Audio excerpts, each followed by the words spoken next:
Beastmaster terhebat. Bab 521. Setelah melontarkan lelucon sederhana, Li Qian tidak membuang waktu dan langsung berjalan mengambil benih pohon berbentuk biji persik dari tangan Mu Qianqian. Melihat Li Qian menerima benih pohon beringin, wajah cantik Mu Qianqian berseri-seri. Sebenarnya, alasan aku bersikeras memberikan benih itu kepadamu juga karena perintah leluhur beringin. Instruksi leluhur. Seru Li Qian terkejut mendengar kata-kata Mu Qianqian. Mengapa? Entahlah. Situasinya mendesak dan waktu sangat penting, jadi leluhur Rong tidak menjelaskan. Mu Qianqian menggelengkan kepalanya. Li Qian menggosok dahinya, merasa ada yang aneh dengan ini. Seberapa kuat leluhur Rong? Dia berada di level Roh Kudus, dan Li Qian menduga bahwa bahkan di antara makhluk level Roh Kudus, dia adalah eksistensi tingkat atas. Tidak peduli seberapa mendesaknya situasi atau seberapa ketatnya waktu, meninggalkan beberapa kata tentu bukan masalah. Satu-satunya kemungkinan ia tidak meninggalkan jejak adalah ia tidak mau. Li Qian juga merasa bingung dengan hal ini. Nenek moyang pohon beringin secara khusus memerintahkan Mu Qianqian untuk memberinya benih pohon yang ditinggalkannya. Namun, tidak ada instruksi yang tersisa. Itu agak aneh.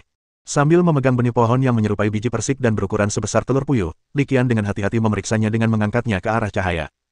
Setelah mengamati sekitar 5 menit, tidak ditemukan apapun. Dari sudut manapun, itu hanya biji buah persik biasa. Karena dia tidak dapat melihat sesuatu yang istimewa, Li Qian berhenti mengamati. Dia langsung mengerahkan energi mentalnya dan menyerbunya, ingin melihat apakah dia bisa mendapatkan sesuatu dengan menggunakan metode ini. Dengan masuknya energi mental, tubuh Li Qian tiba-tiba tersentak, dan dia membeku di tempat. Seketika itu juga penglihatannya menjadi gelap. Sementara itu, orang luar, termasuk Irina dan Mu Qianqian, merasakan reaksi Li Qian yang tidak biasa. Irina, khususnya, langsung menjadi waspada. Dia menatap tajam ke arah Mu Qianqian. Di belakangnya, sepasang sayap terbentang penuh. Ini adalah sikap agresif yang sangat jelas. Tak jauh dari situ, Mu Qianqian segera melambaikan tangannya, "Nona cantik, jangan salah paham. Aku dan Li Qian adalah teman baik. Aku tidak akan pernah menyakitinya." Mungkin orang tua Rongzu berkomunikasi dengan Li Qian dengan cara khusus. Mu Qianqian segera mulai menjelaskan. Jika ini menyebabkan kesalahpahaman, kedua wanita itu mungkin akan bertengkar di atap. Pada saat yang sama kedua wanita itu terperangkap dalam suasana tegang, di sisi lain, di tempat yang kabur dan tak dikenal, Li Qian tiba-tiba membuka matanya. Dia mengamati sekelilingnya dan segera melihat sebatang pohon kuno yang menjulang tinggi. Pohon beringin raksasa, tingginya 3 atau 400 meter, memancarkan cahaya keemasan yang menyilaukan. Pohon beringin besar memiliki sulur-sulur panjang dan tipis yang menjuntai seperti pita warna-warni, yang sangat indah. Li Qian merasa tubuhnya mulai lepas kendali. Dia melangkah perlahan menuju pohon beringin raksasa. Setelah beberapa saat terdiam karena tertegun, dia segera tersadar. Pasti itu nenek moyang pohon beringin. Jelaslah bahwa wasiat leluhur pohon beringin memang telah ditinggalkan pada spesies pohon tersebut. Tepat saat Li Qian tengah merenungkan cara berkomunikasi dengan Rongzu, cahaya keemasan yang menyala-nyala tiba-tiba meledak. Cahaya itu, bagai pedang tajam, menusuk kepalanya. Segera setelah itu, Li Qian menyadari kepalanya mulai berdenyut hebat. Di dunia nyata, di atas atap, dia memegang kepalanya, mengerang, wajahnya penuh kesakitan. Irina tak sempat memikirkan hal lain. Ia langsung menghampiri Li Qian, membantunya berdiri, dan terus bertanya, Li Qian, kau baik-baik saja?" "Li Qian, ada apa?" Mu Qianqian, yang berdiri di sampingnya, juga bingung dan tidak tahu harus berbuat apa. Dalam pandangannya, Li Qian pasti telah melakukan semacam pertukaran spiritual dengan Rongzu. Namun, secara logika, situasi ini seharusnya tidak terjadi selama komunikasi. Li Qian memegangi kepalanya, wajahnya meringis kesakitan.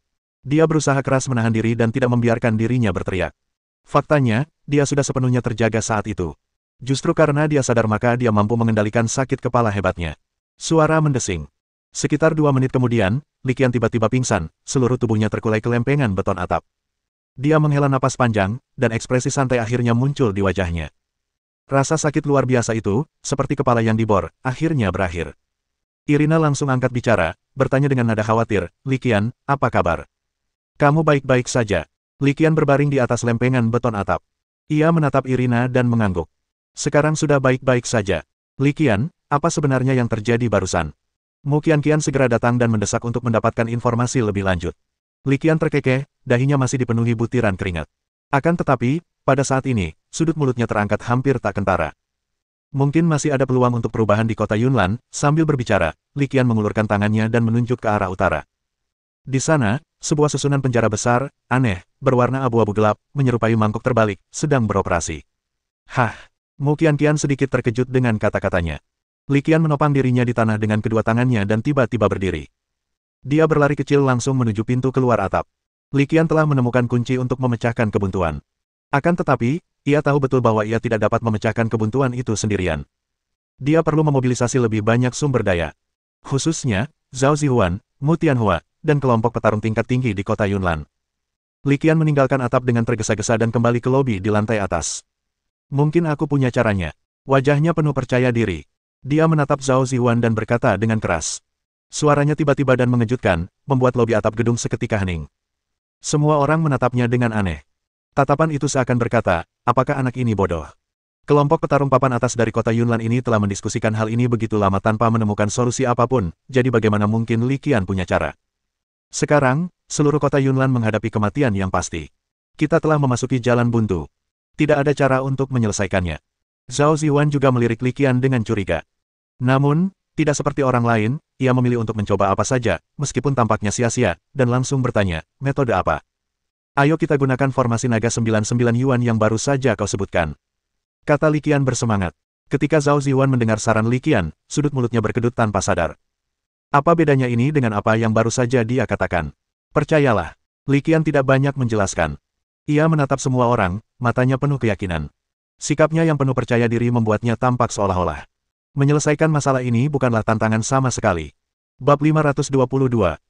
Kota Yunlan, di luar kota, gedung Istana Yun. Di lantai atas, di dalam lobi. Mendengar kata-kata Li Qian, wajah semua orang menunjukkan ekspresi keheranan. Yang terjadi selanjutnya adalah kebingungan, dan ejekan. Orang-orang yang tidak mengenal Li Qian, apalagi yang mengenalnya, semuanya pernah mendengar beberapa informasi tentangnya. Pada titik ini, beberapa dari mereka menganggapnya lucu. Mereka mengakui bahwa Li Qian mungkin memang memiliki bakat luar biasa dalam mengembangkan bakat. Namun, mereka jelas lebih rendah dalam hal strategi dan pemahaman. Banyak dari mereka telah mendiskusikan hal ini begitu lama, namun mereka belum menemukan solusi yang andal. Namun kemudian Li Qian berkata ia telah menemukan solusinya. Bagaimana mereka bisa diyakinkan? Yang lebih penting, metode yang disebutkan Li Qian sebenarnya adalah metode penyegelan yang baru saja disebutkan Zhao Zihuan. Mereka baru saja membahas metode penyegelan ini. Itu memang dapat membawa kedamaian sementara. Namun, kekurangannya juga jelas. Yang terpenting adalah tidak ada cara untuk menyelesaikan masalah ini secara tuntas. Li Qian mengemukakan hal ini lagi sekarang hanya mengulang apa yang dikatakan orang lain. Mengabaikan pandangan curiga dari kerumunan, Li Qian berjalan langsung ke arah Zhao Zihuan. Berbeda dengan yang lain, Zhao Zihuan telah terlibat dalam diskusi mendalam dengan para guru di Universitas Penjinak Binatang Sazu, dan dia tahu betul orang macam apa Li Qian itu. Dia tahu bahwa Li Qian tidak akan pernah berbicara sembarangan tentang hal-hal yang tidak pasti. Sambil menatap Li Qian dengan saksama, dia bertanya, apa yang sedang kamu rencanakan? Li Qian melirik sekelilingnya, lalu tersenyum tanpa mengucapkan sepatah kata pun. Melihat ini, Zhao Zihuan langsung mengerti maksudnya. Dia mengangguk hampir tak kentara. Sekitar 5 menit kemudian, di dalam ruangan terpencil di gedung Cloud Palace, Li Qian, Irina, Mo Qianqian, Mu Tianhua, Zhao Zihuan, dan Zhou Yuanzheng, CEO Kota Yunlan, berkumpul bersama. Li Qian, bisakah kau memberitahu kami sekarang? Tanya Zhao Zihuan, matanya penuh dengan antisipasi.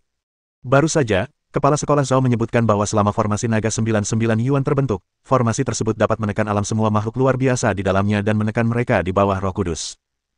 Li Qian berhenti membuat mereka penasaran dan melanjutkan, dengan cara ini, makhluk luar biasa apapun di dalam formasi yang melampaui level roh suci akan mundur ke celah dimensi atau ditekan dan tetap berada di puncak level kaisar. Dengan cara ini, kita akan memiliki kesempatan untuk masuk dan melenyapkan semua makhluk gaib di dalamnya. Li Qian melanjutkan, mengenai masalah stagnasi energi yang Anda sebutkan sebelumnya, Kepala Sekolah Zhao, saya punya cara untuk menyelesaikannya. Setelah jeda, Li Qian melirik semua orang dan suaranya menjadi bersemangat. Lagi pula, jika semuanya diatur dengan benar, aku yakin bisa membawa kembali leluhur pohon beringin. Yang terpenting, setelah kembali, Rongzu mungkin bisa mencapai level legendaris. Jika leluhur Rong mencapai level legendaris, akan ada harapan bahwa krisis di kota Yunlan dapat diselesaikan sepenuhnya. Li Qian berbicara dengan kekuatan dan keyakinan sedemikian rupa sehingga langsung menimbulkan badai di telinga orang banyak. Naik ke peringkat legendaris. Selesaikan krisis di kota Yunlan sepenuhnya. Kata-kata itu menyambar mereka bagai petir, memekakkan telinga, dan membangunkan mereka. Mendengar ini, Mo Qianqian yang sedikit kurang tenang, tertegun dan tidak tahu harus berkata apa. Yang lainnya dalam kondisi sedikit lebih baik, tetapi tidak jauh lebih baik. Setelah berpikir sejenak, Zhao Zihuan memecah keheningan terlebih dahulu. Li Qian, bukan berarti kami tidak percaya padamu, hanya saja masalah ini sangat penting, jadi kami ingin bertanya, seberapa besar tingkat keberhasilan metodemu? 70%. Menghadapi tatapan penuh harap itu, Li Qian berpikir sejenak dan memberikan sebuah angka. Tingkat keberhasilan ini merupakan penilaian relatif objektif yang diberikan oleh Li Qian berdasarkan pertimbangan komprehensif terhadap situasi terkini. Li Qian merasa bahwa tingkat keberhasilan ini sudah cukup tinggi. Apakah dia akan melakukannya atau tidak, itu bukan wewenangnya untuk memutuskan. Setelah memikirkannya matang-matang, Li Qian langsung berkata, aku sudah menjelaskan situasinya dengan sangat jelas. Soal mau melakukannya atau tidak, kalian bisa bicarakan baik-baik. Sekarang, semua orang di ruangan itu adalah orang-orang yang dipercayainya. Tidak ada yang salah dengan berbicara terus terang dan terbuka. Sebelumnya, di lobi lantai atas, Li Qian tidak mengungkapkan semuanya karena dia memiliki kekhawatirannya sendiri. Siapa tahu ada mata-mata sekte di antara orang-orang itu. Setelah menjelaskan seluruh rencananya, Li Qian mundur beberapa langkah, menemukan tempat yang nyaman, dan menutup matanya untuk beristirahat. Tentu saja, menutup mata untuk beristirahat hanyalah kedok. Faktanya, pada saat ini, pikirannya sepenuhnya tertuju pada sistem cheat. Saat dia memikirkannya, sebuah tugas dibuat di bilah tugasnya. Tugas 1, evolusi pohon beringin emas kuno, berhasil diselesaikan, kemajuan saat ini 95%. Baru saja, di atap, saat energi mental Li Qian menyerbu benih pohon yang ditinggalkan leluhur beringin, aliran informasi besar menyerbu ke dalam pikirannya. Berdasarkan arus informasi ini, Li Qian akhirnya mengetahui situasi sebenarnya dari Rongsu. Dengan tingkat kultivasi leluhur beringin di tingkat roh suci, atau bahkan mencapai puncak alam roh suci, dan mengingat atributnya adalah kayu, secara teori umurnya seharusnya sangat panjang. Mustahil bagi mereka untuk berada dalam bahaya kematian secepat itu. Akar dari semua krisis ini terletak pada mutasi dan evolusi sebelumnya. Pohon beringin emas kuno, yang juga dikenal sebagai nenek moyang beringin, menyerap beberapa keping emas saripati matahari agar dapat menerobos ke alam yang lebih tinggi, atau bahkan untuk melihat sekilas peluang yang mungkin untuk melakukan terobosan. Solar Essence Gold dan Solar Crystal Gold tidaklah sama. Solar Essence Gold jauh lebih berharga daripada yang terakhir. Tentu saja, konsentrasi energi dan daya ledak yang dibawanya juga meningkat secara signifikan. Dulu, leluhur beringin menyerap banyak energi ini untuk menerobos. Meskipun potensinya meningkat, ia juga menabur benih bahaya tersembunyi, karena kekuatan unsur api yang sangat mendominasi selalu mengintai di dalam tubuhnya. Api mengalahkan kayu, dan di bawah kekuatan penghancur dari unsur api yang tersembunyi dan mendominasi ini, kekuatan kehidupan leluhur beringin terkuras habis tak terkendali. Inilah akar penyebab kehancurannya yang tak terelakkan. Demi mengatasi bahaya tersembunyi ini dan memberi dirinya kesempatan untuk terlahir kembali. Dalam krisis ini, Rongsu memilih untuk tetap tinggal untuk melindungi jalan keluarnya. Jika tidak, jika ingin pergi, hampir tidak ada hewan peliharaan yang dapat menghentikannya. Alasan mengapa ia meninggalkan benih pohon, yang membawa sebagian besar energi dan kemauannya, kepada Li Qian adalah karena ia berharap Li Qian akan menggunakan informasi yang disampaikannya untuk melindungi tubuh bayi yang baru lahir saat ia tumbuh. Ya, meskipun leluhur beringin meninggalkan wasiatnya di dalam benih pohon, membangkitkan kebijaksanaan bawaan tidaklah mudah. Pohon beringin emas kuno yang baru terbentuk setidaknya harus mencapai tingkat kaisar agar memiliki peluang menjadi raja sejati. Dalam proses ini, leluhur beringin membutuhkan pelindung agar ia tidak tersesat. Oleh karena itu, ia telah merencanakan jalur pertumbuhan dan evolusinya untuk setiap tahap, dan bahkan memasukkan banyak dugaan tentang cara menembus legenda. Dugaan-dugaan ini adalah hal-hal yang telah ia pahami selama bertahun-tahun berdasarkan situasinya sendiri. Sesuai instruksinya, Li Qian hanya perlu mengikutinya. Dengan memanfaatkan informasi yang tersisa inilah Li Qian mampu meningkatkan kemajuan tugas yang baru ditetapkan ini hingga 95%. Bab 523. Merasa telah mencapai 95% kemajuan tugas, Li Qian tidak ragu-ragu dan langsung menginvestasikan 10 poin prestasi. Dengan investasi 10 poin pencapaian, kemajuan tugas langsung meningkat menjadi 100%. Kemajuan misi meningkat dari 95% menjadi 100%, yang membutuhkan 10 poin pencapaian. Tampaknya seiring dengan meningkatnya kualitas tugas, biaya untuk mengejar ketertinggalan kemajuan juga akan meningkat. Melihat poin prestasinya, yang dengan susah payah dia kumpulkan hingga lebih dari 30 setelah menyelesaikan misi evolusi White Phoenix, menyusut hingga 21, Li Qian mendesah tak berdaya dalam hatinya. Meskipun dia tidak kehilangan semuanya dalam semalam, hilangnya begitu banyak poin prestasi masih cukup menyakitkan baginya. Ketika kemajuan tugas mencapai 100%, Li Qian tidak ragu untuk menyerahkan tugas tersebut.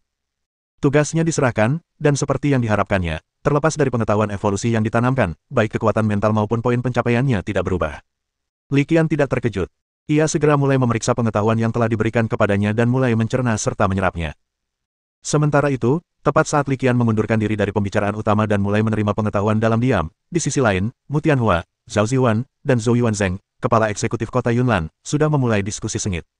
Setelah berdiskusi beberapa saat, mereka bertiga mencapai suatu kesepakatan. Mereka bertukar pandang lalu mengambil keputusan. Zhao Ziwan berkata, tunggu sebentar, ayo kita bicara dengan Li Hongmei dan yang lainnya. Saya memilih untuk mempercayai Li Qian. Tingkat keberhasilan 70% tidaklah rendah dan patut dicoba. Jika tidak berhasil, kita masih bisa mundur tepat waktu. Zhou Yuanzheng dan Mu Tianhua keduanya mengangguk setuju setelah mendengar ini. Li Qian, kami sudah bulat hati. Kami percaya padamu. Kalau soal prinsip seperti ini, kau pasti tidak akan berbohong. Setelah berdiskusi sejenak, mereka bertiga pun mengambil keputusan. Zhao Ziwan memimpin jalan lagi, berjalan menuju Li Qian, dan berbicara. Li Qian tersenyum, semburat percaya diri tampak di wajahnya.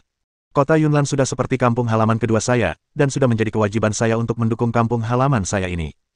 Li Qian berbicara dengan kemarahan yang begitu benar sehingga Zhao Ziwan merasa agak malu. Sebelumnya, dia tidak punya pilihan lain selain menggunakan rangkaian kata-kata itu untuk menempatkan Li Qian dalam posisi sulit. Tentu saja, Li Qian tidak menyalahkannya. Akan tetapi, meski tidak apa-apa untuk tidak menyalahkan mereka, tidak apa-apa untuk menjadikannya sebuah lelucon. Melihat Zhao Ziwan dan dua orang lainnya telah mencapai kesepakatan dan hendak keluar untuk berdiskusi dengan yang lain, Li Qian berpikir sejenak lalu tiba-tiba berkata, "Kepala Sekolah Zhao, mohon tunggu sebentar. Saya punya pertanyaan yang ingin saya tanyakan kepada Anda secara pribadi." Setelah mendengar kata-kata Li Qian, Mu Tianhua dan Zhou Yuanzheng dengan bijak memilih untuk pergi. Li Qian juga mengedipkan mata pada Irina, dan dia mengerti maksudnya lalu mengikutinya keluar. Keselamatan Li Qian benar-benar terjamin di sini, jadi dia tidak perlu khawatir tentang apapun. Setelah semua orang pergi, Li Qian tidak membuang waktu lagi dan langsung ke pokok permasalahan, bertanya, "Kepala Sekolah Zhao, bolehkah saya bertanya apa bakat Anda dalam menjinakkan binatang buas?"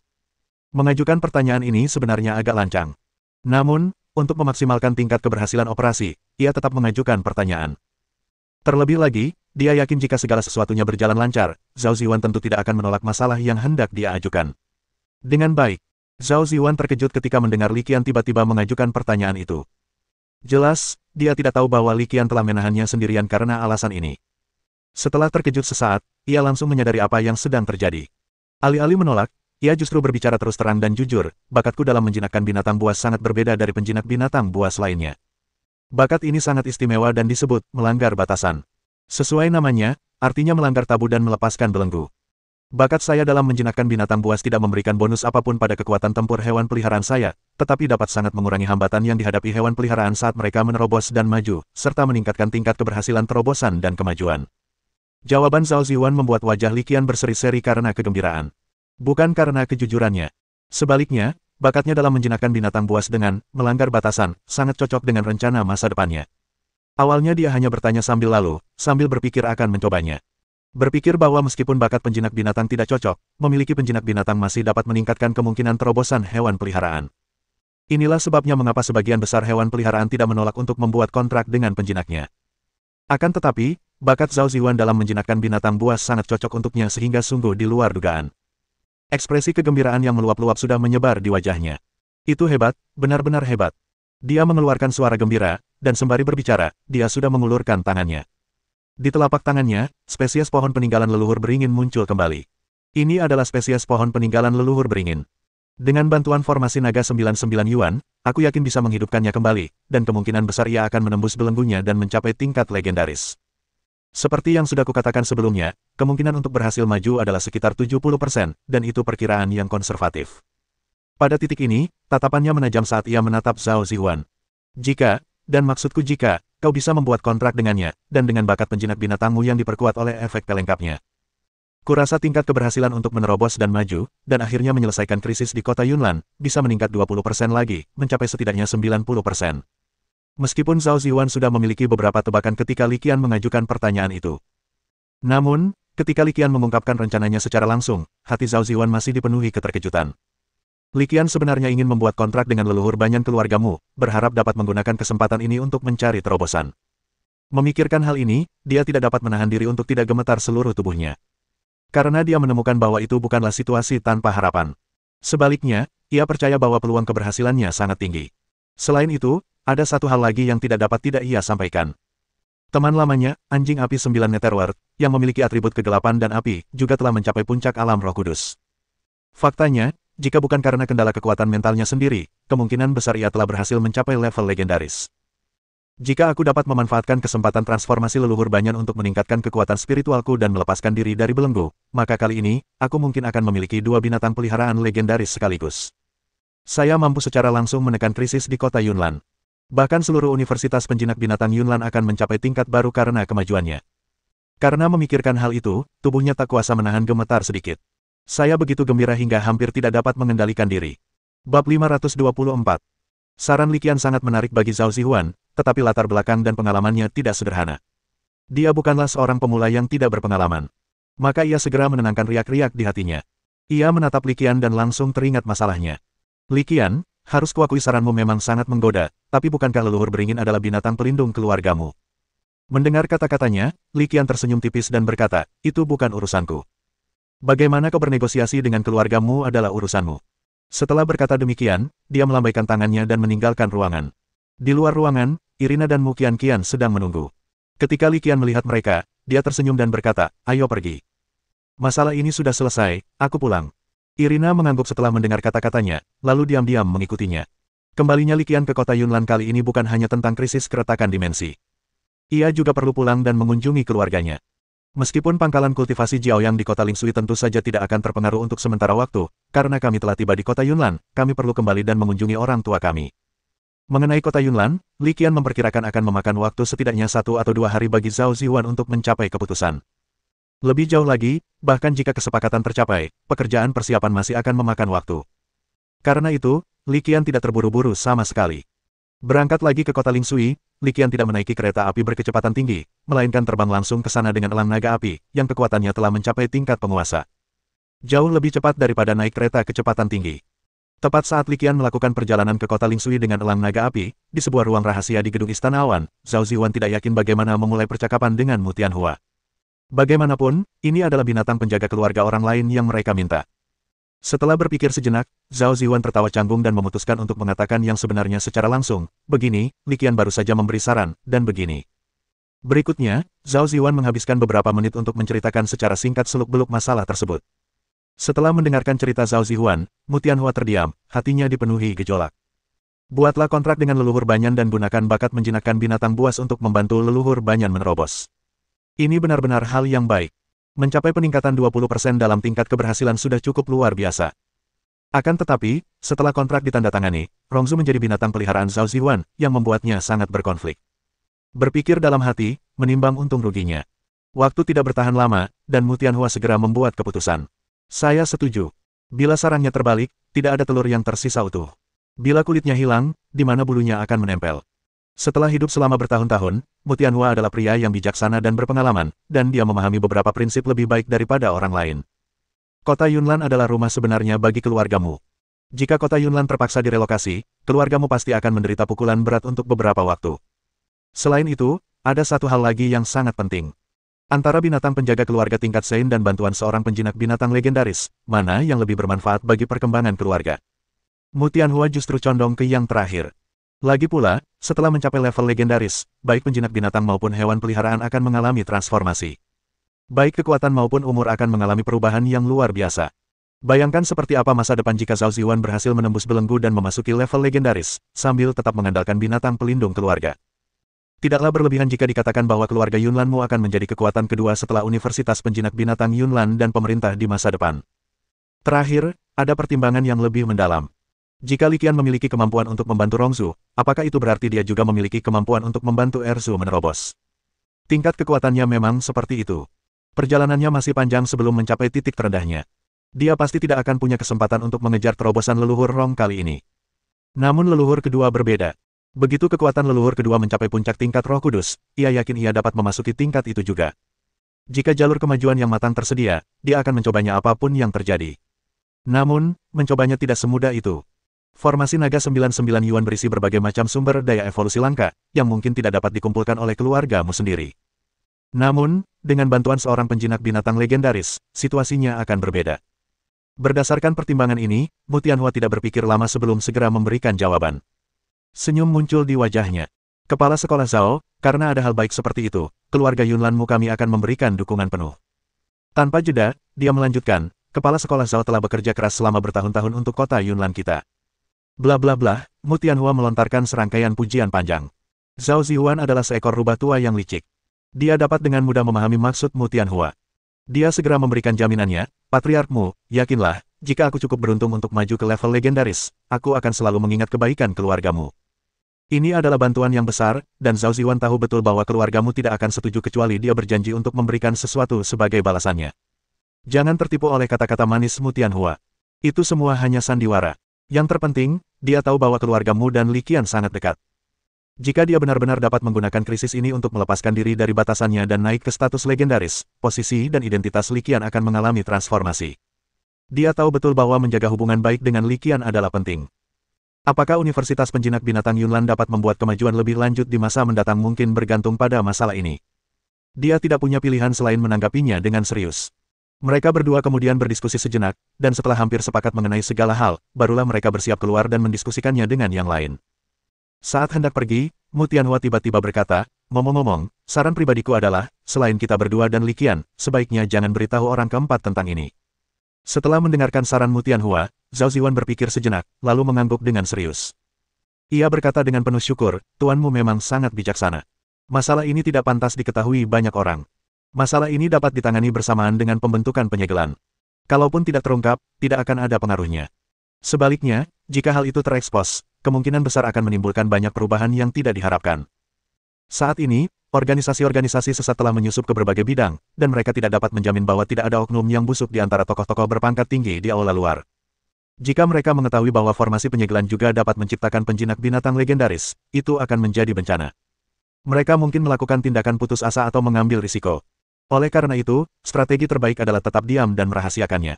Setelah bulat tekadnya, mereka berdua tak membuang waktu lagi dan langsung meninggalkan ruang rahasia itu menuju aula untuk mulai membujuk para petinggi. Meskipun Li Qian berjanji bahwa formasi penyegelan itu memiliki tingkat keberhasilan 70%, meyakinkan orang-orang itu tidak akan semudah itu. Bab 525. Li Qian kembali ke kota Lingsui malam itu, menikmati camilan larut malam, dan tidur nyenyak. Keesokan paginya, sebelum pukul 7, gelang pintarnya berdering. Dalam keadaan linglung, dia menyalakan gelang pintarnya, dan suara Zhao Zihuan terdengar di telinganya. Li Qian mendengarkan cerita Zhao Zihuan dan menggelengkan kepalanya tanpa daya. Awalnya dia mengira kalaupun masalah ini bisa diselesaikan, akan butuh waktu paling tidak 1 atau 2 hari, tapi dia tidak menyangka kalau kota Yunlan akan mencapai konsensus hanya setelah 1 malam. Sepakat. Ya, setelah berdiskusi, mereka menyetujui pendekatan Li Qian dan siap mencobanya. Zhao Zihuan menelepon pagi-pagi sekali untuk memberitahunya tentang masalah ini. Sebenarnya, jika waktu yang tidak mereka bahas dan sepakati tadi malam tidak begitu larut, mereka pasti sudah menghubungi Li Qian tadi malam. Mendengar ini, Li Qian dengan enggan bangkit. Ia melirik cahaya pagi yang cerah di luar jendela, berpikir sejenak, lalu menjawab, "Baiklah, kamu bisa mulai persiapannya dulu. Kita bicarakan sisanya nanti saat aku sampai." Untuk meyakinkan Zhao Zihuan, dia menambahkan, "Jangan khawatir, saya pasti akan sampai di sana hari ini." Li Qian tahu bahwa keadaan mencuri waktu luang ini tidak akan berlangsung lama, dan ternyata memang begitulah adanya. Li Qian bahkan belum menghabiskan sehari penuh di rumah sebelum keluar lagi. Kali ini, sama seperti saat kami pulang kemarin, kami langsung menunggangi Flaming Dragon Eagle milik Wu Yu. Elang naga api cukup cepat. Ia berangkat pada sore hari saat matahari terbenam dan tiba saat makan siang. Setelah makan malam di gedung Istana Yun, Li Qian bertemu kembali dengan sekelompok pejabat tinggi dari kota Yunlan. Kepala 4 keluarga besar penjinak binatang, Kepala Administrator Kota Yunlan, Direktur Biro Keamanan Umum Kota Yunlan, Direktur Biro Penanganan Khusus Kota Yunlan, Presiden dan Wakil Presiden Universitas Penjinak Binatang Yunlan, dan sekitar 20 orang lainnya berkumpul bersama dan bertemu dengan Li Qian. Li Qian tanpa basa-basi melangkah maju, berdiri di tengah, dan mengumumkan rencana selanjutnya. Langkah pertama adalah menyiapkan 99 Yuan Naga Grand Array di luar susunan penjara. Langkah kedua adalah menghilangkan formasi pengikat. Langkah ketiga adalah melenyapkan semua makhluk luar biasa dalam formasi naga 99 Yuan. Langkah keempat, tutup celah dimensi. Penjelasan Li Qian sangat sederhana, namun membuat beberapa pejabat tinggi yang berdiri di dekatnya, yang tidak menyadari situasi tersebut, menggerakkan sudut mulut mereka.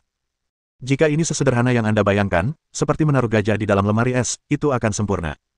Mereka semua menyadari betapa rumit dan sulitnya masalah ini. Jika bukan karena jaminan keras dari Zhao Zihuan, Mu Tianhua, dan Zhou Yuanzheng, mereka tidak akan pernah mempercayainya, apalagi membiarkan Li Qian bertindak sembrono. Begitu rencana itu rampung, mereka tidak membuang waktu dan langsung melaksanakannya. Kelompok yang beranggotakan 22 orang itu terbagi menjadi 2 tim, dipimpin oleh Tu Qingyuan, Presiden Asosiasi Master Susunan Kota Yunlan, untuk mendirikan bendera susunan di perimeter luar. Tim lainnya, termasuk Li Qian dan Irina, mengikuti Zhao Zihuan dan Mu Tianhua ke dalam formasi untuk menyiapkan inti susunan. Meskipun perimeter luarnya luas, perimeter tersebut terisolasi oleh formasi pengikat, sehingga tidak ada bahaya. Oleh karena itu, tim hanya terdiri dari 5 orang. Selain Tu Qingyuan, Presiden Asosiasi Master Susunan Kota Yunlan, Zhou Yuanzheng, Kepala Eksekutif Kota Yunlan, juga termasuk di antara mereka. Tim lainnya, yang terdiri dari 17 orang, perlu menggali lebih dalam ke formasi tersebut untuk menyiapkan inti susunan dan melenyapkan makhluk gaib apapun dalam area jangkauannya. Ke-17 orang ini semuanya berada di bawah komando Zhao Zihuan. Ayo mulai. Atas perintah Li Qian, Tu Qingyuan dan kelompoknya yang beranggotakan 5 orang memimpin dan mulai bergerak. Mereka sangat efisien. Hanya dalam waktu 1 jam, membran cahaya susunan berwarna merah keunguan menutupi bagian luar susunan kurungan berwarna abu-abu gelap. Tahap pertama formasi naga 99 Yuan telah disiapkan. Berikutnya adalah fase kedua pembentukan. Artinya, memasuki formasi dan menyiapkan mata arai merupakan langkah krusial yang tidak boleh dilewatkan. Ayo kita bergerak juga. Melihat membran cahaya susunan naga 99 Yuan muncul, Zhao Zihuan tidak ragu lagi. Ia melambaikan tangannya dan mengikutinya. Ke-17 orang itu berbaris dalam formasi.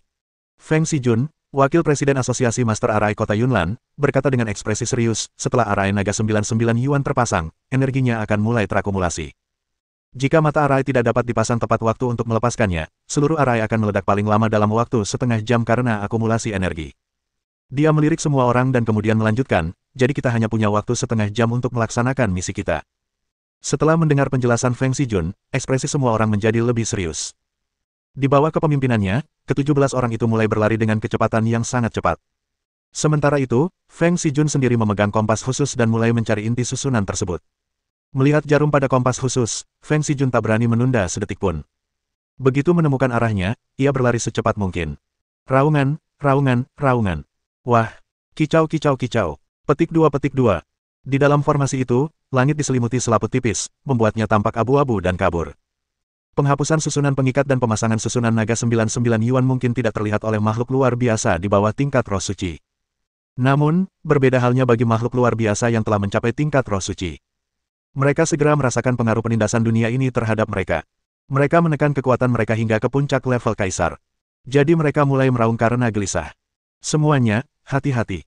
Usahakan melepaskan hewan peliharaan sebanyak mungkin, Zhao Zihuan memperingatkan, alisnya berkerut dan ekspresinya serius. Formasi naga 99 Yuan tidak hanya ditujukan pada makhluk luar biasa yang muncul dari celah dimensi. Semua bentuk kehidupan yang luar biasa akan ditekan selama mereka tetap berada di dalam formasi naga 99 Yuan. Oleh karena itu, pada saat ini, apakah itu Mu Tianhua, Zhao Zihuan, atau Chu Zhenyu, Presiden Asosiasi Penjinak Binatang Kota Yunlan, selama mereka cukup kuat untuk mencapai tingkat roh suci, mereka juga ditekan. Mereka hanya dapat melepaskan kekuatan tempur puncak para kaisar. Ke-17 orang itu melaju dengan kecepatan tinggi, tetapi tak lama kemudian, makhluk luar biasa muncul di depan dan menghalangi jalan mereka. Kalian lanjutkan saja, serahkan urusan ini padaku. Seorang pemuda yang tampaknya berusia awal 40-an melompat keluar dan menghadang makhluk gaib yang menghalangi jalan mereka. Semua orang tahu bahwa tidak ada waktu yang terbuang saat ini, jadi mereka tidak mengatakan apa-apa lagi. Pemuda itu terpaksa melawan rintangan tak terduga. Tak lama kemudian, segala macam ledakan terdengar. Jelas, pemuda itu sudah terlibat dalam pertempuran dengan lawannya. Setelah menempuh perjalanan kurang dari 1 kilometer, kelompok itu harus berhenti lagi, karena sekelompok makhluk luar biasa lainnya menghalangi jalan mereka. Mereka mungkin tidak bermaksud menghalangi jalan Li Qian dan kelompoknya, tetapi kehadiran mereka di sini sudah menentukan nasib mereka. Untuk menghemat waktu, tim Li Qian tidak bisa mengambil jalan memutar, jadi hanya ada satu hasil, pengusiran dengan kekerasan, yang berarti pertempuran. Bab 526. Pertempuran terus berlanjut, dan berbagai ledakan dapat terdengar dari waktu ke waktu dalam formasi naga 99 Yuan. Karena area yang dicakup oleh formasi itu tidak terlalu besar, Li Qian dapat mendengar semua suara ini dengan jelas. Dia tidak khawatir sama sekali. Suara benturan pertempuran ini sungguh intens dan sebenarnya cukup berbahaya, tetapi sama sekali tidak membahayakan nyawa. Di bawah tekanan formasi naga 99 Yuan, baik makhluk luar biasa yang muncul dari celah dimensi maupun hewan peliharaan yang dikontrak oleh kelompok itu tidak dapat melampaui tingkat kaisar dalam kekuatan tempur. Sejauh pengetahuan Li Qian, yang terlemah dari 17 orang dalam operasi ini semuanya telah mencapai tingkat kaisar. Sekalipun mereka kalah, mereka masih dapat bertahan dan kecil kemungkinan menghadapi bahaya yang mengancam jiwa. Kelompok itu melanjutkan perjalanannya. Li Qian juga berada dalam kelompok itu, tetapi keadaan di sekitarnya sangat berbahaya, dengan makhluk-makhluk luar biasa yang muncul dari waktu ke waktu. Akan tetapi, makhluk-makhluk luar biasa ini bukan urusannya. Setelah berjalan sekitar 10 menit, rombongan akhirnya tiba di tempat tujuan. Saat Feng Xijun tiba-tiba berhenti, semua orang juga berhenti dan mulai waspada terhadap lingkungan sekitar mereka. Ini dia. Feng Xijun memegang kompas di tangannya, menatapnya dengan saksama, dan berkata. Mendengar ini, Zhao Zihuan mengangguk. Karena kita sudah menemukan lokasi inti arai, mari kita mulai. Setelah berkata demikian, dia tiba-tiba melambaikan tangannya. Dengan lambaian tangannya, para penjinak binatang di sekitarnya segera berlari ke arah yang berbeda. Selanjutnya, kita perlu menyiapkan inti arai. Langkah ini krusial dan tidak boleh ada gangguan. Para penjinak binatang bergegas keluar dan membentuk perimeter, sebuah strategi yang telah diatur sebelumnya. Li Qian memperhatikan para penjinak binatang bergegas keluar tanpa memperhatikan apapun. Ia berjalan ke sisi Feng Xijun, siap melihat bagaimana Feng Xijun mengatur segalanya. Namun saat ia semakin dekat, sebuah bendera kecil, seukuran permen lollipop, muncul di depan matanya. Saat bendera mini itu muncul, sebuah suara yang familiar tiba-tiba terngiang di telinganya. Li Qian, ini bukan lokasi inti Arae yang sebenarnya. Inti Arae yang sebenarnya terletak di posisi jam 10, 30 meter dari sini.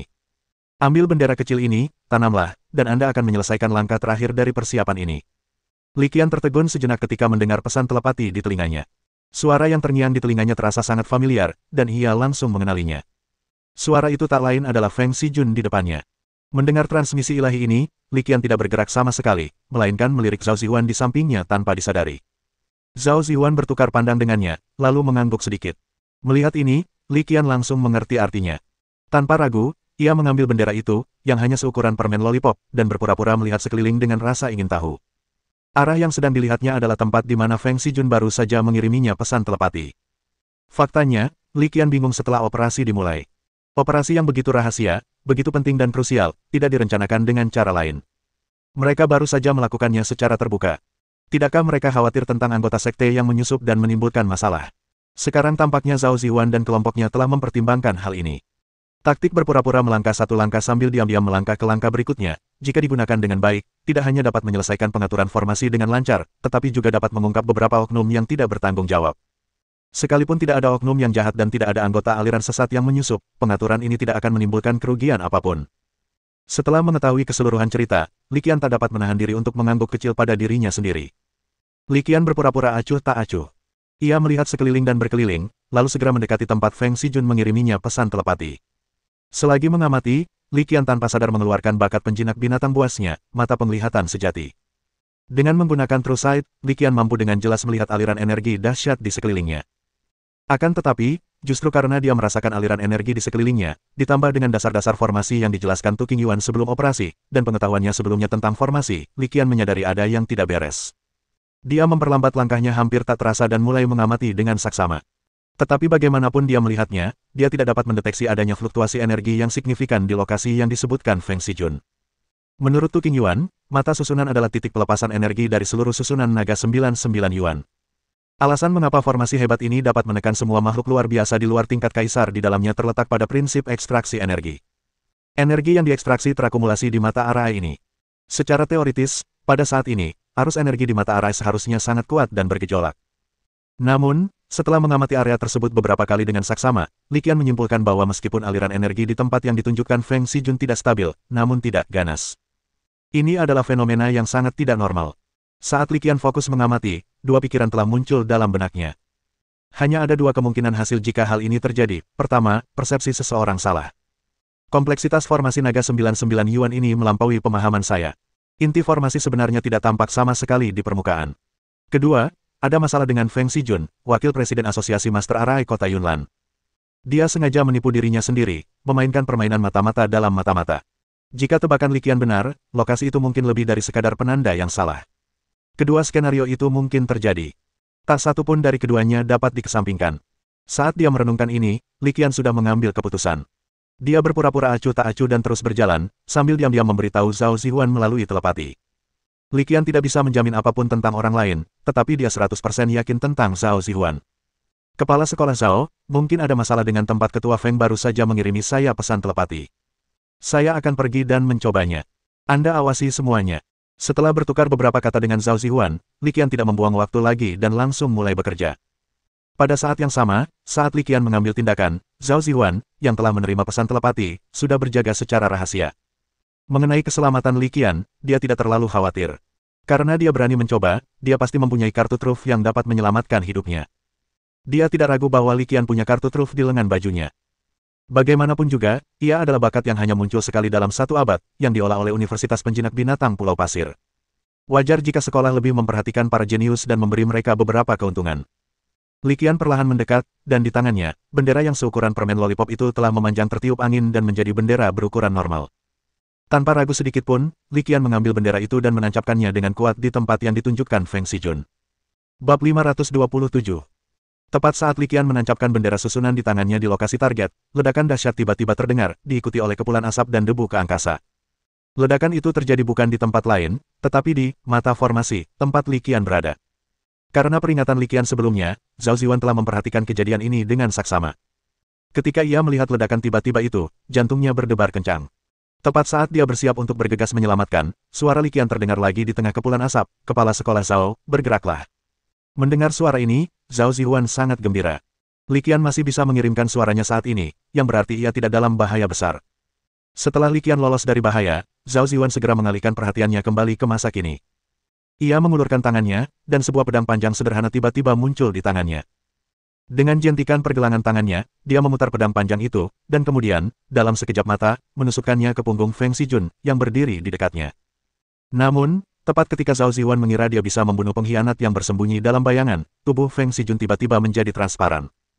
Tak lama kemudian, suara perempuan itu terngiang di telinganya, "Hehehe, kamu benar-benar berhati-hati. Aku tak menyangka kamu masih bisa menemukan petunjuknya." Orang yang melontarkan ejekan itu tak lain adalah Feng Xijun. Jelas, ia sangat berhati-hati, dan serangan Zhao Zihuan tidak melukainya. Dia melarikan diri. Ini juga membuktikan kalau dia selalu waspada. Kalau tidak, dengan kekuatan penjinak binatang tingkat suci milik Zhao Zihuan, bahkan jika dia menyerang dengan wujud aslinya dan bukan dengan hewan peliharaannya, dia tidak akan mampu menahannya. Zhao Zihuan menatap tajam ke arah Feng Xijun melarikan diri, alisnya berkerut dalam. Setelah berpikir sejenak, ia memutuskan untuk tidak mengejar musuh yang putus asa itu. Dia tahu betul bahwa hal yang paling mendesak sekarang bukanlah menangkap Feng Xijun, si pengkhianat, tetapi memastikan keselamatan Li Qian dan menyelesaikan pembentukan formasi naga 99 Yuan sesegera mungkin. Dalam sekejap, ia tiba di tepi ledakan, di mana asap dan debu yang mengepul akibat ledakan itu berangsur-angsur menghilang. Setelah asap dan debu menghilang, perisai cahaya biru tiba-tiba muncul, dan Li Qian berada di dalam perisai itu, tampaknya tidak terluka. Memang benar, perisai cahaya biru adalah kartu truf baru sekolah, bernama Pelindung 2. Ia dapat menahan 3 serangan dengan intensitas energi Roh Kudus. Karena kartu truf inilah Li Qian berani mengambil risiko dan berinisiatif untuk mengujinya. Zhao Zihuan melintas di samping Li Qian. Li Qian menyimpan Pelindung 2, dan langsung bertanya, di mana wanita itu? Dia kabur. Jawab Zhao Zihuan agak canggung. Dia terlalu berhati-hati. Dia sudah merencanakan rute pelariannya. Bagaimana dengan yang lainnya? Apakah mereka langsung diberitahu? Li Qian tidak mengkritik mereka dengan keras. Ia melanjutkan, jika mata-mata ini terus membuat masalah di dalam formasi, siapa yang tahu kejadian tak terduga apalagi yang mungkin terjadi. Zhao Zihuan mengangguk setelah mendengar ini. Aku sudah memberitahu yang lain, dan mereka harus waspada. Lagi pula, kupikir begitu identitasnya terbongkar, Feng Xijun akan langsung kabur. Kekuatannya di sini hampir habis, dan dia seharusnya tidak berani tinggal lama-lama. Li Qian menatap bendera Arai yang compang camping di tangannya dan menggelengkan kepalanya tanpa daya. Yang perlu kita pertimbangkan sekarang adalah bagaimana cara memasang Arai dengan benar. Aku akan segera memberitahu Tu King Yuan. Dia seharusnya punya bendera Arai cadangan, tapi aku tidak tahu apakah akan tiba tepat waktu. Ekspresi Zhao Zihuan juga agak tak berdaya. Setelah mengatakan itu, dia bersiap untuk pergi. Namun, pada saat itu, Irina, yang sedari tadi berdiri tanpa melakukan intervensi, tiba-tiba angkat bicara, "Saya akan menghubungi ketua Tu King Yuan untuk mendapatkan bendera cadangan. Kamu tetap di sini." Mendengar ini, Zhao Zihuan mengangguk, langsung mengerti maksud Irina. Saat ini, secara teori, tempat ini seharusnya aman, tetapi tidak ada yang tahu apakah Feng Xijun akan kembali atau apakah ada mata-mata lain di dalam formasi tersebut. Oleh karena itu, meninggalkan Zhao Zihuan di sini adalah pilihan paling aman bagi Li Qian saat ini. Irina pasti menyadari hal ini juga, itulah sebabnya dia mengajukan diri untuk pergi ke Tu King Yuan untuk mengambil bendera pertempuran cadangan. Melihat sosok yang menjauh itu, Li Qian tersenyum getir. Ia tidak menghentikan Irina, melainkan bergumam tak berdaya, sayangnya sudah terlambat. Apa yang harus kita lakukan sekarang? Zhao Zihuan tentu saja mendengar gumaman Li Qian. Ia melihat sekeliling, agak bingung. Li Qian mengangkat bahu dan mengerucutkan bibirnya. Terserah. Ia tak membuang waktu, memfokuskan pandangannya sambil mulai mengamati sekelilingnya. Dia menutup matanya, merasakan fluktuasi energi yang semakin hebat di sekelilingnya, dan butiran-butiran keringat halus merembes dari dahinya. Ia meremas benih pohon di tangannya, mengelus pola-pola yang ada di atasnya, sebuah pikiran masih terlintas di benaknya, mungkin masih ada kesempatan, dan semuanya masih bisa diselamatkan. Li Qian memejamkan mata dan berkonsentrasi penuh pada sensasi yang dirasakannya. Setelah sekitar 5 menit, ia tiba-tiba membuka matanya, tatapannya tertuju pada suatu titik. Li Qian, kamu, Zhao Zihuan bertanya saat dia melihat Li Qian berjalan perlahan tapi pasti ke arah tertentu. Li Qian berkata dengan tegas, mungkin kita masih punya kesempatan. Li Qian awalnya berencana menanam bendera-bendera itu dan kemudian mengubur benih-benih pohon di dekatnya. Akan tetapi, sekarang bendera pertempuran telah dihancurkan dan inti formasi belum sepenuhnya ditemukan, kita harus mengambil risiko. Kau masih punya cara. Zhao Zihuan tak kuasa menahan diri untuk berseru kegirangan mendengar kata-kata Li Qian. Li Qian menoleh dan menghela napas panjang. Coba saja. Setelah mengatakan itu, ia tampak bertekad dan berjalan selangkah demi selangkah. Kita sampai, katanya. Namun, ketika ia mencapai tempat yang baru saja ia rasakan, ia tiba-tiba menundukkan kepalanya. Dia mengulurkan tangan, menusuk tanah, dan merasakannya lagi. Seharusnya ini dia. Menggunakan bakat penjinak binatang, mata penglihatan sejati, dipadukan dengan pengetahuannya tentang formasi dan prinsip-prinsip penting formasi yang diungkapkan oleh Tu Qingyuan, Li Qian akhirnya menemukan lokasi inti formasi. Meski belum 100% pasti, Li Qian merasa kemungkinannya cukup tinggi. Sekarang terserah padamu. Li Qian melirik benih pohon di tangannya, menggali lubang kecil di inti formasi, lalu mengubur benih pohon itu di dalamnya. Setelah menanam benih pohon, Li Qian mundur beberapa langkah dan memanggil roh laut pasang surut untuk menggunakan keterampilan embun kehidupan. Saat hujan kehidupan dijatuhkan, bintik-bintik cahaya yang tak terhitung jumlahnya jatuh, dan di tanah, sebatang pohon muda dengan cepat tumbuh dan menembus tanah. Bab 528. Apa ini? Zhao Zihuan memandangi bibit pohon yang tumbuh dari tanah. Meskipun ia sudah menebak sebagian informasinya, ia masih sedikit ragu, jadi ia bertanya. Melihat pohon muda yang telah tumbuh lebih dari 10 cm tingginya dalam sekejap mata, Li Qian tidak bisa menahan senyum. Tampaknya tebakannya benar. Tu Qingyuan berencana untuk menancapkan bendera formasi di inti formasi, yang tujuan sebenarnya adalah untuk melepaskan energi. Secara teori, cara apapun dapat diterima asalkan tujuan ini dapat tercapai, dan kembalinya leluhur beringin juga membutuhkan sejumlah besar energi. Selain itu, menggunakan benih pohon sebagai pengganti memiliki keuntungan lain. Menanam bendera digunakan sebagai cara untuk melepaskan energi, tetapi mengubur benih pohon berbeda. Tidak perlu khawatir tentang hal ini. Energi yang dilepaskan menjadi sumber daya untuk kembalinya leluhur beringin. Jenis pohon yang digunakan untuk menggantikan bendera Arai adalah pohon beringin dari keluargamu. Li Qian memandang Zhao Zihuan dan dengan santai menjelaskan, awalnya saya berencana untuk menguburnya di samping bendera Arai, tetapi sekarang setelah bendera Arai dihancurkan, itu adalah pengganti yang bagus, dan tampaknya berfungsi dengan cukup baik. Mendengar penjelasan Li Qian, wajah Zhao Zihuan pun berseri-seri. Ia lalu bertanya, apa yang bisa kulakukan sekarang? Li Qian mengamati pemandangan di sekitarnya, lalu berkata dengan suara tenang, jika leluhur Rong ingin kembali dan bahkan melepaskan diri dari belenggu masalahnya yang mendalam, ia membutuhkan energi yang sangat besar. Untungnya, formasi naga 99 Yuan dapat terus menghasilkan energi. Aku tahu apa yang harus kulakukan, setelah Zhao Zihuan segera, setelah sepenuhnya memahami maksud Li Qian. Dia menatap Li Qian dan berkata dengan khawatir, tapi disinilah kau. Hehe, kamu nggak perlu khawatir. Aku dan senior Irina sama-sama punya kartu truf. Kita bisa menangani sebagian besar situasi. Li Qian tahu apa yang dikhawatirkan Zhao Zihuan, dan dia terkekeh. Untuk menghilangkan kekhawatirannya sepenuhnya, Li Qian menambahkan, lagi pula, kembalinya leluhur beringin tidak bisa hanya bergantung pada energi. Ada banyak hal lain yang harus dilakukan. Ini adalah rahasia utama saya sebagai seorang pengasuh, dan tidak mudah bagi saya untuk melaksanakannya selama Anda di sini. Mendengar ini, bibir Zhao Zihuan berkedut tanpa sadar. Memang benar, tapi agak terlalu belak-belakan. Menanggapi candaan Zhao Zihuan, Li Qian tersenyum dan menjawab, maaf, lain kali aku akan lebih berhati-hati dan berusaha lebih bijaksana. Setelah berkata demikian, melihat Zhao Zihuan hendak pergi, dia menambahkan, ngomong-ngomong, ingatlah untuk membunuh lebih banyak lagi, atau akan jadi canggung jika kamu tidak punya cukup energi. Oke, bersihkan mereka. Zhao Zihuan memberi isyarat, oke, lalu segera meninggalkan tempat kejadian. Tak lama setelah Zhao Zihuan pergi, senior Irina, yang telah menyampaikan informasi tersebut, kembali. Melihat situasi tersebut, kewaspadaannya langsung meningkat. Ia segera memanggil semua hewan peliharaannya, mengelilingi Li Qian dan melindunginya di tengah. Melihat ini, Li Qian tak kuasa menahan senyum kecut. Tidak perlu terlalu waspada. Seharusnya sudah tidak ada bahaya lagi di sini. Ia bicara bukan tanpa alasan.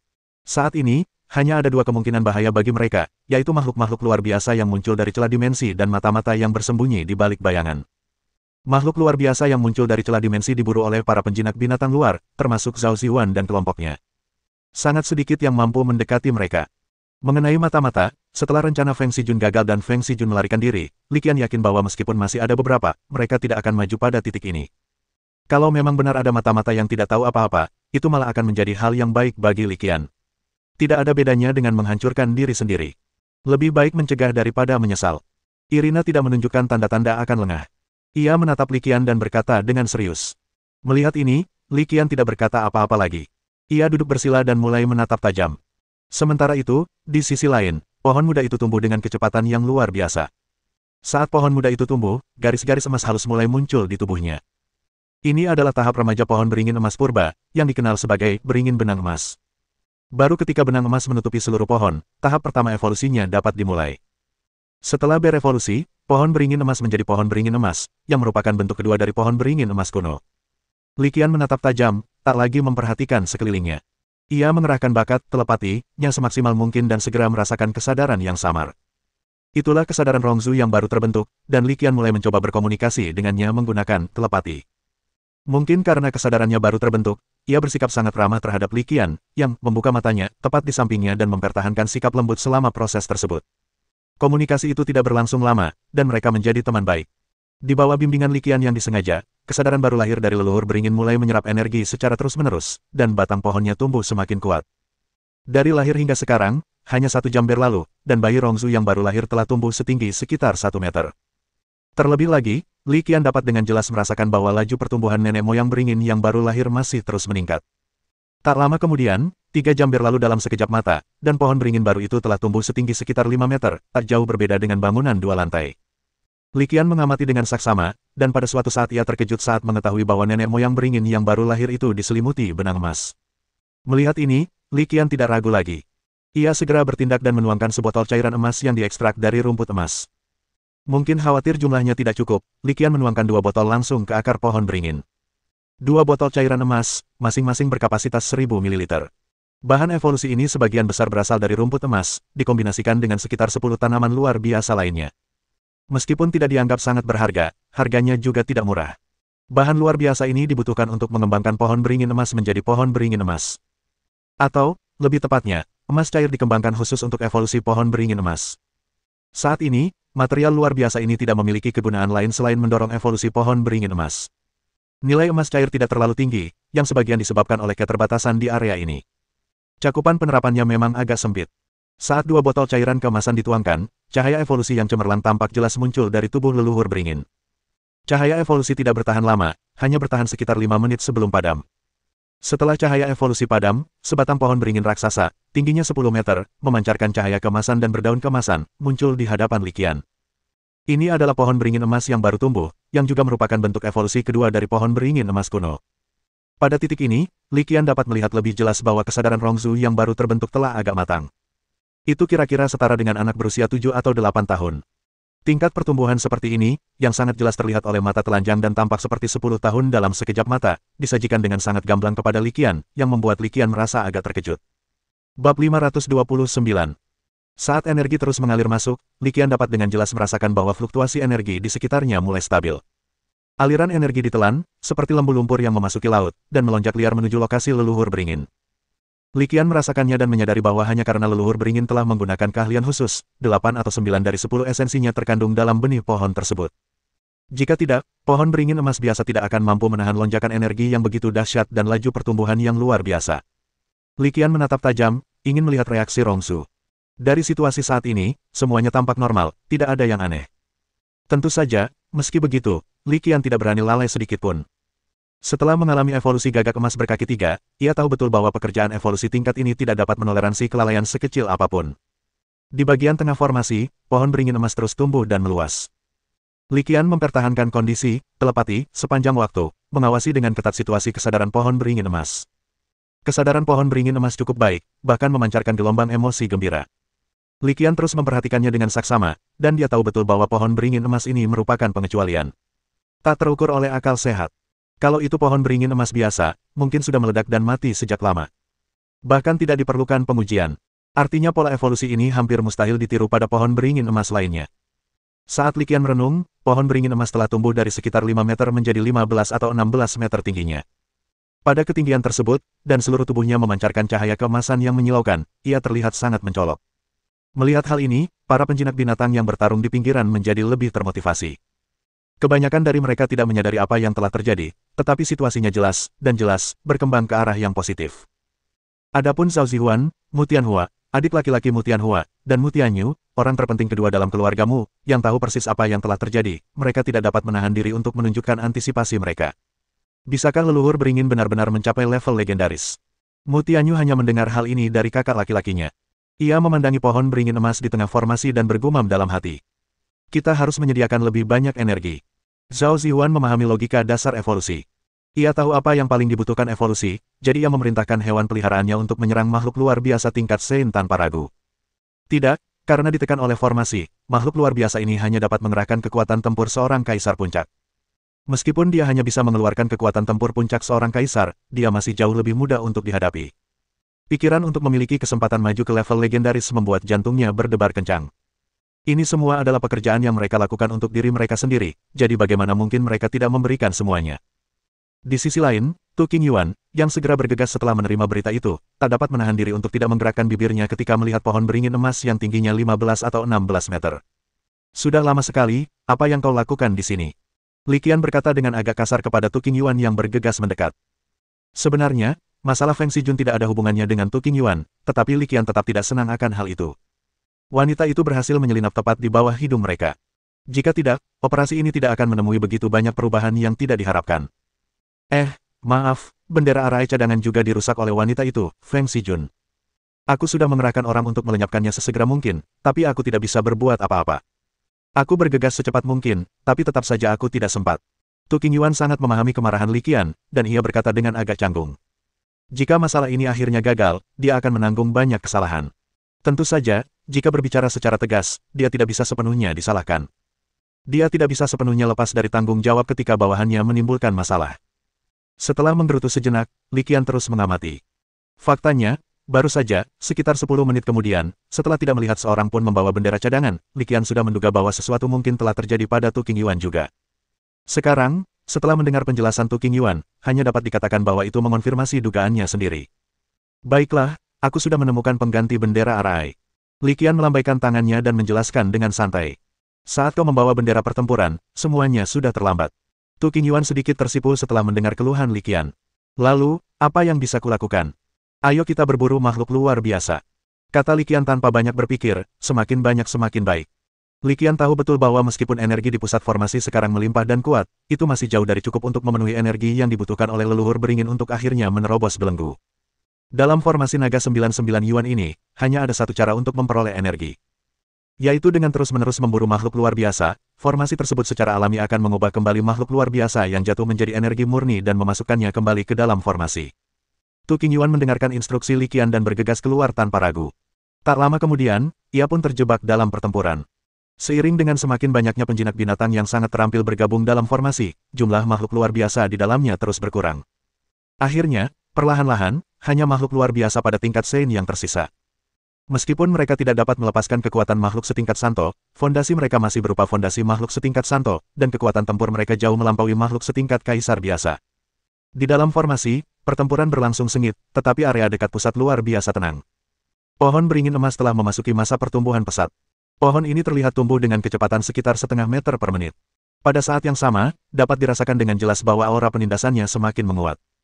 Ia secara bertahap membaik dari tahap awal menjadi hegemon, dan segera naik ke puncak hegemoni. Ini adalah batas atas potensi ras pohon beringin emas. Melihat pertumbuhannya yang melambat dan akumulasinya hampir selesai, Li Qian tidak berani menunda sedikit pun dan mengambil tindakan lagi. Ia menoleh ke arah pohon beringin keemasan dan mengulurkan tangan kanannya. Di telapak tangan kanannya, sebuah benda hijau berbentuk hati muncul diam-diam, berkelap-kelip, memancarkan cahaya yang seolah muncul entah dari mana. Ini adalah salah satu bahan penting bagi pohon beringin emas untuk berevolusi menjadi pohon beringin emas kuno, inti kayu kuno. Ancient Tree Heart merupakan sumber daya evolusi tingkat atas, dan di antara sumber daya evolusi tingkat atas, ia merupakan salah satu yang paling langka dan paling berharga. Setelah menemukan keberadaan, jantung pohon kuno, dan merasakan dorongan naluriah, pohon beringin emas merentangkan tanaman merambatnya, perlahan mendekat, dan akhirnya melilitkannya di sekitar jantung pohon. Li Qian menyaksikan semuanya. Ketika ia melihat pohon beringin emas mulai menyerap energi dari jantung pohon kuno, ia langsung melemparkan bola penjinak binatang. Di dalam bola penjinak binatang itu bukan hanya ada binatang peliharaan lain, melainkan pohon beringin emas kuno lain milik keluargamu. Yaitu leluhur kedua. Akan tetapi, tidak seperti leluhur beringin, leluhur kedua tidak mengalami mutasi evolusi apapun, jadi kekuatannya jauh lebih rendah daripada leluhur beringin. Beberapa hari yang lalu, setelah menerima sebagian warisan leluhur beringin, Li Qian nyaris mencapai tingkat roh suci. Satu-satunya alasan Li Qian melepaskannya adalah karena evolusi pohon beringin emas membutuhkan katalis, dan katalis itu adalah keterampilan, berkah kuno, yang dikuasai oleh leluhur kedua.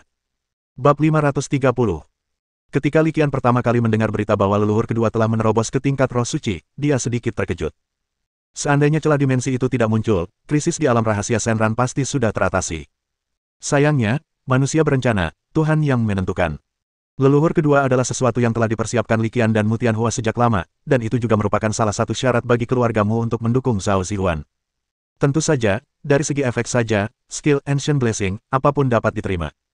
Ada beberapa hewan peliharaan tipe kayu yang telah menguasai keterampilan berkah kuno, jadi secara teori tidak perlu mengundang leluhur kedua.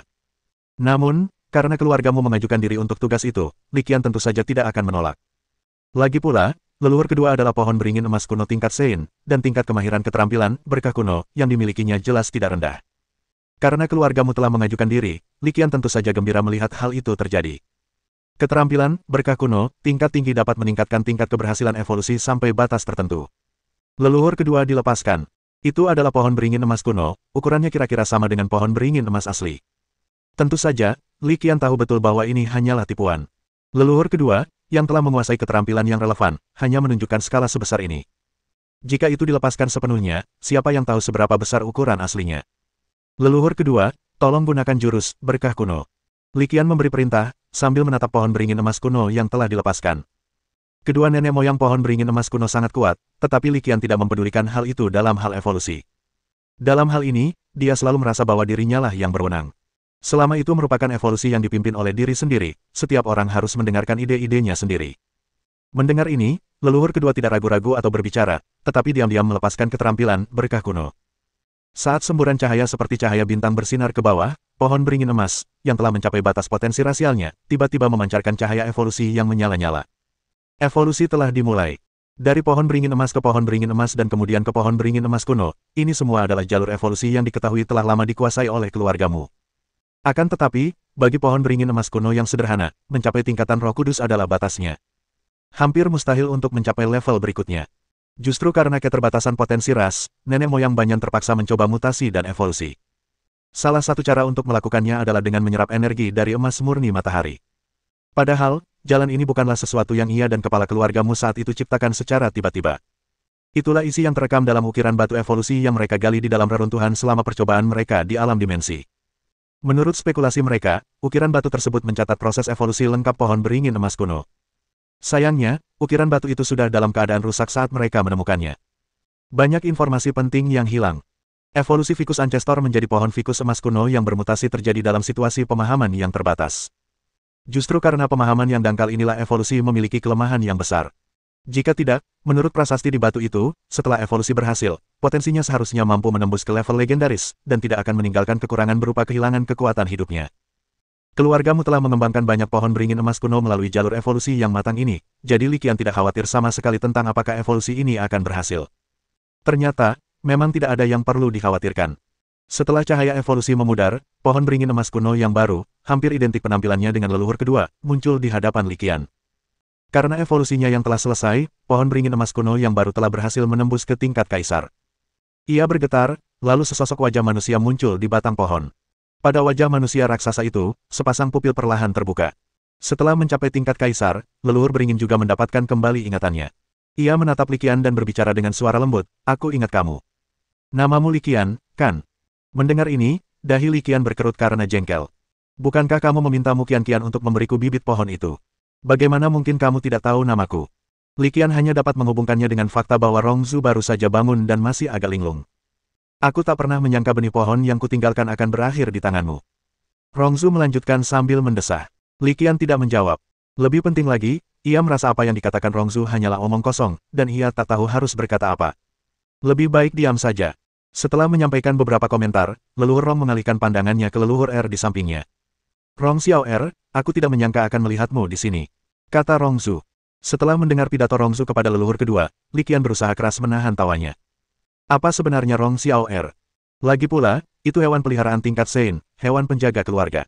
Namanya agak asal-asalan, ya. "Kakak, bisakah kau tidak menyebut namaku?" Sebuah wajah juga muncul di batang pohon leluhur kedua, wajah yang getir. Terdengar suara keluhan. Suaranya yang teredam terdengar seperti anak yang dizalimi oleh Li Qian, membuatnya semakin ingin tertawa. "Apa, kamu tidak senang dengan nama yang diberikan oleh majikan lamamu?" Rong Zhu mulai memberi instruksi dengan sungguh-sungguh, "Bukankah dulu kamu yang memohon kepada guru tua itu untuk memberimu nama itu? Saat majikan lamamu pertama kali memberimu nama, kau bahagia selama beberapa hari." Wajah di batang pohon leluhur kedua tampak semakin getir. Ia terus berbicara, suaranya dipenuhi keluhan, "Dulu, aku masih muda dan tidak mengerti apa-apa. Kamu saat itu berusia lebih dari 300 tahun, tidak muda lagi." Petik 2. Li Qian menatap dua pohon beringin emas kuno yang tengah asyik berbincang dan menggelengkan kepalanya tanpa daya. Kedua pohon itu jika digabungkan berusia lebih dari 2000 tahun, yang tampaknya agak mengada-ada. Dia memberi isyarat agar Irina mendekat. Panggil kepala sekolah Zhao, perintah Li Qian, lalu mengabaikan dua pohon beringin yang sedang bertengkar. Irina muncul sekilas dan segera membawa Zhao Zihuan. Leluhur pohon beringin telah memulihkan sebagian kekuatannya, mencapai tingkat kaisar, dan ingatannya sebelumnya juga telah dipulihkan. Li Qian menunjuk kedua pohon beringin yang sedang terlibat adu argumen sengit dan berkata, apakah kalian bisa membujuk mereka untuk membuat kontrak dengan kalian selanjutnya tergantung pada kemampuan kalian. Karena dia baru saja mencapai level kaisar, Rongzu akan membutuhkan waktu yang cukup lama untuk mencapai batas potensi rasnya, jadi Li Qian tidak terburu-buru. Setelah menjelaskan situasi terkini secara singkat, dia melambaikan tangan dan, bersama Irina, secara sukarela mundur dari area inti formasi. Kedua pohon beringin emas kuno ini sungguh berisik. Ia ingin kedamaian dan ketenangan. Melihat isyarat lambaian tangan Li Qian, Irina tidak ragu-ragu dan langsung mengikutinya keluar. Saat dia pergi, senyum tipis tersungging di bibirnya. Rongzu, kamu cukup menarik, Irina menatap Li Qian dan berkata sambil tersenyum. Li Qian tentu saja tahu apa yang ditertawakannya. Ia menggelengkan kepala dan berkata, memang cukup menarik. Aku penasaran, apakah kontrak kepala sekolah Zhao dengan mereka itu hal yang baik atau buruk? Bersambung.